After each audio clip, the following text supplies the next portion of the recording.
speed of miraculously we've ended up where we're supposed to be. Welcome to Creative on Purpose Live, conversations about making a better living and a bigger impact by defining, developing, and delivering the difference only you can make. I'm your host, Scott Perry, Chief Difference Maker at Creative on Purpose. If you're ready to get clear about who you really are so you can get closer to what you really want in life, visit creativeonpurpose.com to get started playing your game on your terms without compromise. Let's meet today's guest. Joey, welcome to the broadcast. Please tell our viewers who you are, what you're up to these days, and where can people go to learn more about you and the difference you're making. Hello. Thanks for having me.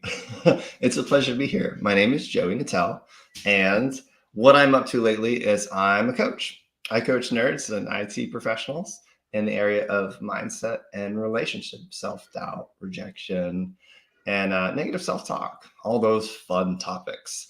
If you want to learn more about those things and what I'm up to, go to growourlight.com. It's in the bottom description. That's the best place to find me and find out all the fun, amazing things that I'm doing and soon to be doing. Fantastic. And I think I remember you and I are neighbors, at least in the parlance of the area of the country that we live in, because you're in Raleigh, North Carolina. Is that correct? That is correct. I Yeah. am. So I'm just across the border in Virginia in a little town called Floyd. But Raleigh is a great town. We spend some time there from time to time. So one of these days we'll have a cup of coffee instead of a virtual conversation. I love that. Um, so I'm interested always in just how do you come to be doing this thing that you're doing right now? I'm Yeah. doubting that 9-year-old Joy was like, you know what I want to be when I grow up, and it looked a lot like what you're doing now. So what's been the journey, the trajectory to get you where you are right now? Well, it's funny you say that because 9-year-old me was kind of as like most children are, and as they go through middle school and high school, the parents, teachers, like, what do you want to be when you grow up? Which, in my opinion, is probably one of the worst questions you can ever ask a child, honestly. And not knowing that then, but knowing this now, but I was like, I have no idea.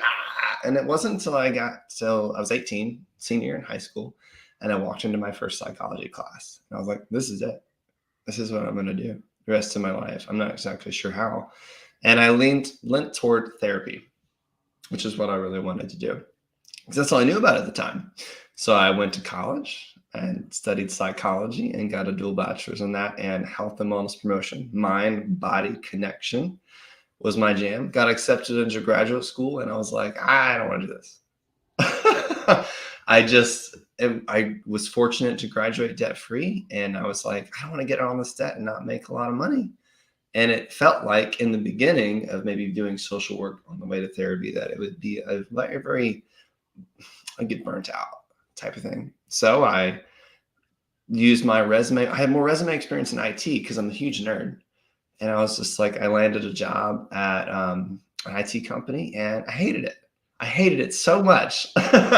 And it was one of those things where I turned a hobby into a career, and that did not work out for me. So it wasn't until the apocalypse happened and I attended my first virtual Tony Robbins event. And that was really what sparked it for me, because there's something in particular that Tony said that really hit me in a way. And he said something along the lines of like, your life may be going really well right now. Maybe you're making decent money. I don't have kids or a wife, but if I did, I'd say like, kids and wife are doing all right.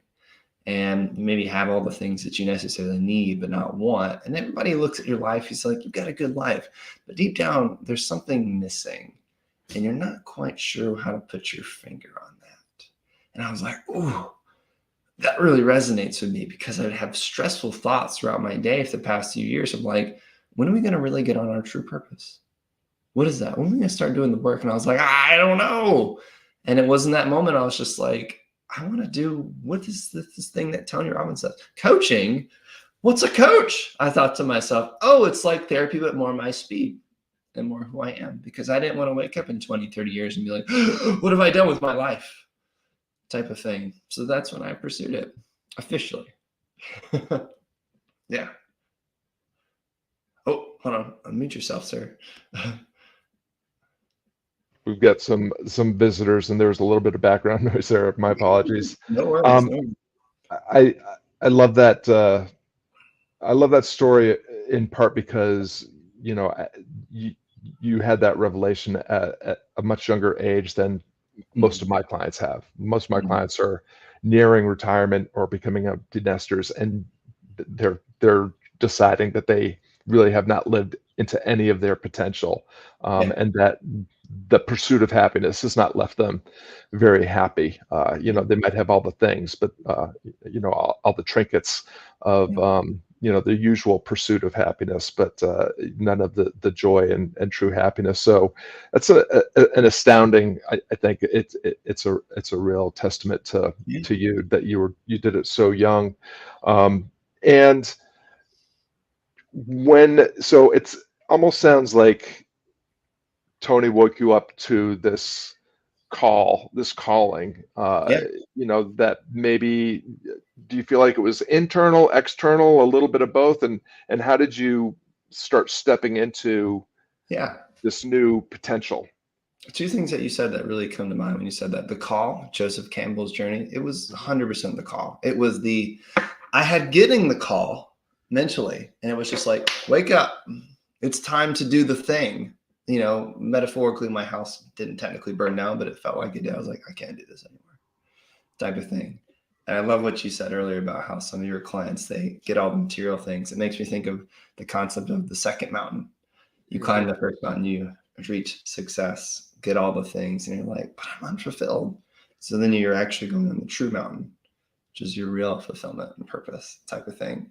So to answer your question, how I moved forward from that is like I just started reaching out to people I met at the network event. I was like, where do I go from here? And I settled on health coaching initially.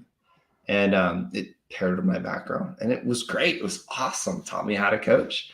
And then I realized like I don't really have a passion for helping people lose weight.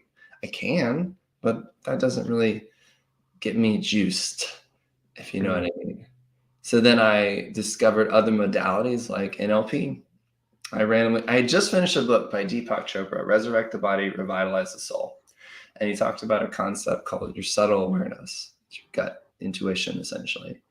And I was just Googling like my next, because I always came from IT of like, oh, you need to get a certification. The more certs, the better type of thing. This kind of ladder type of thing. It's not, I didn't understand that's not necessarily a thing in business per se, or in coaching particularly. And so I was Googling NLP, and this first thing that came up happened to be in a place where my best friend lived in Georgia, Alpharetta. And it was 10 minutes from his house. And I got the time off, and he's like, I'm free that weekend. Come stay with me. I was like, okay. And I took this 4-day seminar, and there was this voice that said, pay attention. This is where you need to be. And so I Mm. listened to that voice. And as a result, I ended up traveling the whole country in my car, just go on the seminar to do the mastery level program. And I had never felt more alive in my life. That moment, I'm like, this is what I want to do. And so, yeah, that's what comes to mind when you ask that question. Yeah. Yeah, well, it's incredible to me. I'm a huge fan of David Brooks's work, and The Second Mountain is a fantastic book. Mhm. And grew up when Joseph Campbell was kind of becoming a phenomenon in Yeah. the popular consciousness. Yeah. His conversations with Bill Moyer, I used to watch with my folks and really enjoyed that. And It's awesome. some of the things that come to mind as you're sharing, I have this as a lot of what I do has its roots in ancient philosophical and spiritual traditions. And Mhm. the Bhagavad Gita is a story about calling, about vocation, about honoring your sacred duty, which is Yeah. to bring your unique gift and share that in the world. And what's interesting about your story is so often I hear stories similar in that our life is always speaking to us because it wants to speak through us. And Mhm. so it's are you paying attention? Are you willing to hear and heed the call of vocation? And then when you did, things just kind of magically, it sounds like things just magically kind of align, like your friend's available and there's this Yeah. workshop, and now I'm gonna hop in the car and tour around the country a little bit. And it's Yeah. just, when people always ask me, how do you know when you're living your life's true calling? How do you know when you're on the path? And it's like, you'll Yeah. know. Just Yeah, don't no, worry no. about it. You'll know. I love that question. That's good because like it reminds me, if I may share, Yeah. about a concept I learned. One of the modalities was, which is Hawaiian energy work. And my instructor talked about signs, symbols, and synchronicities. Signs are obvious; it's a literal sign. Symbols need a little bit of interpreting, type of thing. You'll typically see them a lot. Synchronicities are when you see the symbols and sign over and over and over again, and that's how you know. Typically, there's the signs and symbols of saying like it's kind of like if you walk into a party or a house or a group of friends, you're like, you get this weird feeling of like, get out. You're like, ooh, that's a sign to leave type of thing. And if you ignore it and you stay, like I did in my day job for a while. By the way, I recently just quit my corporate job a couple weeks ago. Congratulations to me. Thank Congratulations. you. Yeah, made the leap, full-time business. Excited about that. And if you stayed, which I did for about 4.5 years, it got worse and worse and worse. And the stress getting worse and worse and worse. So it's going to become louder, if you will. But the same is true also where, as you mentioned, when you're on your path type of thing, you're going to get confirmation like, oh, wow, this just seems to fit easily and effortlessly. How wonderful that is. So, yeah, that's what come to mind when you shared that. Yeah, that's really fascinating. You mentioned NLP. I know enough about NLP to know I know nothing about NLP, and I'm just guessing that other people that are tuning in are not as familiar with that. So since that was part of your experience, that seems to have been somewhat profound. I'd love to just if for the layperson when we're talking about NLP, what are we talking about, Yeah, and sure. how do you employ that in the work that you're doing now? The way I love to describe it is this. Somebody smart said this. I can't take full credit for this expression, but watch your thoughts because they turn into words. Watch your words, they turn into actions. Watch your actions because they turn into habits, and watch your habits because they turn into your destiny. I share that with you because then the question I typically ask people about NLP is like, what comes before thoughts? And there's a couple right answers. And for the sake of our talk, I'll share a couple of feelings or emotions. Those could be right answers in this situation. But for the sake of modality of NLP, it's programming or unconscious thoughts, if you will, your pre-thoughts, if you will. So NLP, I use language to tap into that unconscious thoughts or program decode, if you will, and reprogram it so that it can adjust in a positive direction your thoughts, words, actions, and habits. And that's typically one of the cornerstones of what I do, consciously and unconsciously, whether we're doing an active technique or just in conversation to my coaching clients and philosophy in general. So yeah, that's how I describe it. No, that's super helpful, and it's some things that we've been talking about recently in the Creative on Purpose community is around how much of our lives are lived unconsciously. Yes. We're on autopilot. 95% of the thoughts and actions that you do today are thoughts and actions that you did yesterday. Yeah.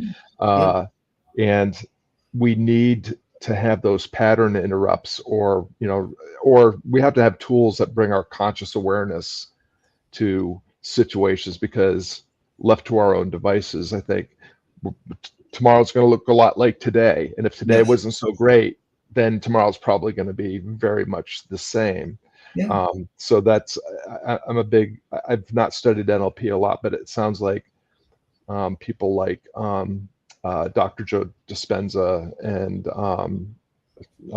is it David Hawkins that wrote Power versus Force? They talk about some of these ideas in a similar way without mentioning NLP. So I'll have to do some more poking around, because it Most sounds definitely. really powerful, really, That's really powerful. I'm also of the belief that I know enough to know I don't know anything at all about it as well. So, that means you know something about it. Well, I think that's interesting that you say that, because so much of what I think we as coaches do is we're not giving people brand new tools, and we're actually peeling away the cruft and pruning away the things that are getting in their way, the self-limiting beliefs, or Yeah. the unconscious habits that are actually unknowingly impeding their own process, their own progress. And so Yeah. That's, we're almost, we raised our boys on a fruit farm in the northern part of this county, and pruning is something I am profoundly familiar with. But Yeah. if they'll prune away most of the wood on a Yeah. pear tree or an apple tree, it's you're going to get a lot of crappy fruit. But if Yeah. you strategically prune, you'll obviously get less fruit, but the fruit will be immeasurably better quality in terms of taste and size and look and all that. So interesting. I love to say that the wise philosopher Shrek once said, "We're all onions, donkey, and we have Yeah. layers," and peel them away. And I love that because it reminds me of like the Golden Buddha story, if you're familiar with that concept. hmm So it's, What does what does a typical onboarding look like? Like how are you connecting with the people? Because a lot of the folks that tune into this broadcast are also in the freelance solopreneur coaching creative space. People are always looking for like, how do I mean, I work with a lot of coaches, yeah, and you cannot swing a stick without hitting a dozen coaches of various stripes. So there's a lot of us out there, and a lot of us came into this work during the pandemic yeah, because the world needed help, and we're the kind of people that like to help. So in a crowded marketplace, uh, how do you distinguish yourself and the way you do what you do, or the unique perspective and approach, and how do you connect with um, the people that you seek to serve, the ones that really need you and your signature approach to helping them get from where they are to where they want to be? yeah. What comes to mind is that like I'm definitely more of an in-person or like one-on-one connecting person. So I'm more heart-centered. I like to say I kind of rest in my. I've recently been diving into masculine, feminine energy, yin yang type of thing, and I rest in my feminine, working on balancing those two in a healthy way. And so for me, it's really establishing that deep connection type of thing. And more specifically, like I'm a nerd, so I'm going to be at anime conventions, cosplay, dressing up type of thing, tabletop games type of thing. And in those environments, like I'm a big fish in a small pond because I'm very extroverted, very outgoing, very gregarious, skills that I did not have that I learned and worked at type of thing. In those environments, like the stereotype of like a nerd not having good social skills isn't always true today, but there's still a lot of truth to it. And in IT worlds too. So having that connection, like one of my superpowers is like just building rapport instantly with people. And it's a needed skill practice that I believe most coaches need to have normally because you have to build that trust. It's for someone to open up, especially go deep type of thing. The more inner work that you do with yourself, you can take your clients deeper Mm-hmm. type of thing. So the more you're ready, willing, and able, and trust yourself and have done the shadow work, the more you can take them there. And people can feel that. People notice that type of thing. It's just a feeling that they can't quite put their finger on. So when you have that interesting, intimate connection with them, and it's just a small conversation, but you'll have more and more, of course, over and over again. And I love doing it at conventions because you're running around cosplaying, dressing up, and just it's a positive environment, giving compliments. I'll do panels there too. But that's how I distinguish myself because I haven't met too many nerd coaches. I know there exists, they're out there, but I haven't met many. So that's what comes to mind when I Yeah. that question. Yeah. No, that's really fantastic. I'd love. I mean, I think most of the time, most of us in whatever endeavor we're engaged in are overcomplicating things, and as human beings, we just have this natural inclination to we think that more is how you get closer.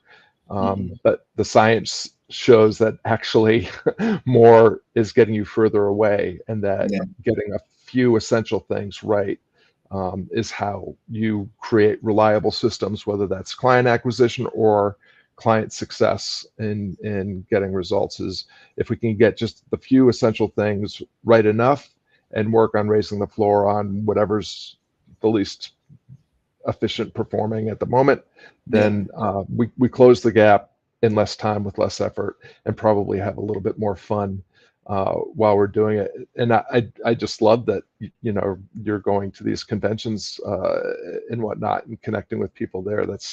That sounds And then there was a party of one. Oh, hey, welcome back. oh yeah, you froze up there for a minute. I hope it's I, I should be strong, but anyway, My no internet's worries there. So pregnant and pause. where what do you find in, you know, the kind of coaching that you're doing? What is the most common problem that you're solving or the aspiration that you're helping a client achieve? Negative self-talk. Honestly, being kinder to yourself is really what comes to mind. And for me, that's kind of where my message. That's where people I focus on a lot, but also like not even just like my direct clients, but a lot of people I see. When you start studying deeper communication, whether it's NLP or other things in general, Vanessa Von Ever is a great resource. She's got great books as well. That communication, social skills, where to be and what to say, how to do it, hold your hands, hold your body type of thing. You really start picking up on how people think of themselves. And so, you know, one, it's how you talk to how you talk about yourself, how you talk to others, tonality, word choice, but it's also how you carry yourself. And so for me, I really pay attention to like, how kind are you? Because, and the reason why I share this is because, like, you know, we are naturally wired to focus on the negative type of thing Mhm. biologically. And for good reason, it kept us safe back in the, you know, tigers, lions, and bears days. And it's good we have that, but that we've mastered that skill. Now we have to consciously focus on being our cheerleader, focusing on the positive, not blindly, of course, but focusing on the positive to combat that mastered skill. And so when we're tired or don't eat well or aren't moving and stuff or have work environments or even good relationships, romantically, friends, professional, whatever, all those are combating against this type of thing. And I shed a lot of different directions there, but it's a cocktail of type of thing. It's like, how's the overall quality of life? How's your foundation doing? Type of thing. Because when you're your best friend, the more you love yourself, the more you can love others. And the more you can fill other people's cup up. If even whether it's to serve other directly, like this type of thing, or it's just to help people build products to help other type of people. Doesn't matter. Type of thing. There's an innate desire, I believe, that people want to serve others. Maybe once they get, you know, through their material phase, if they ever do, and then get to the bigger picture of like, how can I support others? Because that's when you truly feel alive, I believe. No, I am totally in alignment with that. I mean, we are naturally social creatures. It's, to your point, it's how we survived when everything else on the planet was bigger, stronger, faster, and Mhm. wanted us for lunch. Yeah. So, uh, you know, it's through working together that we grew our brains in terms of language and collaborative activities and creativity and all that. So I'm totally down with that. I also really, you know, I am also with you on, you know, if I have to look at the core situation that needs resolution or needs work, it's uh, our relationship with our own personal worthiness, Yes. and you know, the empathy and compassion that you're speaking to is really interesting to me, because if I ask a client, you know, would you describe yourself as kind, empathetic, compassionate, whatever, they're like, oh yes, I'm always giving. And it's like, okay. And if I crawled in your head and listened to the internal narrative of, you know, you talking to yourself about yourself, Mhm. how much empathy would I be? You know, Yeah. it's like, well, yeah, probably not very much. And Yeah. which begs the question, can you truly be fully empathetic, compassionate, and kind to someone else if you're not able to practice that first, you know, with yourself? And so that idea of doing it from the inside out really Yeah. resonates. Yeah. Can you? What comes to mind? Of course you can, but we struggle to do it to ourselves as much. It's like the forest from the trees. I forget the exact expression type of thing. But what I found is like when you become, as I said before, in a different way, you fall in love deeper with yourself, become kind to yourself. Your level of capacity to give and to be kind to others just like 10 times folds. it just is like you can't even fathom how much more you can give to others when you give to yourself, type Mm. of thing. And it's just like it's selfishly giving. I like in a way I like to phrase it because it's good for you, good for others, type of thing. Yeah. I totally agree. It's it's you have to put the air mask on yourself before you put it on the passenger next to you when they come down Yeah. in high altitude or whatever. So yeah, that inside out thing is selfishly selfless. I like that. Yeah. Yeah, I like that. So I just wanted to give, I think you're familiar with this gentleman. He's the one that hooked us up. Yes. Michael is happy to see you here. Um, as we're coming to the end of our half hour together, Joey, the last question is just always, you've already delivered some insight that will inspire people to maybe be a little bit kinder to themselves and be a little bit more thoughtful about their and conscious about their day to day. Yeah. If there was just one actionable tip, or if there's a favorite quote or exercise or principle that you could share with our viewers, so that they could connect with themselves a little bit more kindly and step into their potential with a little bit more courage and confidence, what would you share with them? What comes to mind is kind of piggybacking on what you said earlier about kind of the unprocessed or unconscious things. It's like what you're unaware of runs you. It runs your life. Typically, the negative programs and patterns. Typically, so becoming more conscious and aware. So I'll give you a tool that one of my mentors gave me.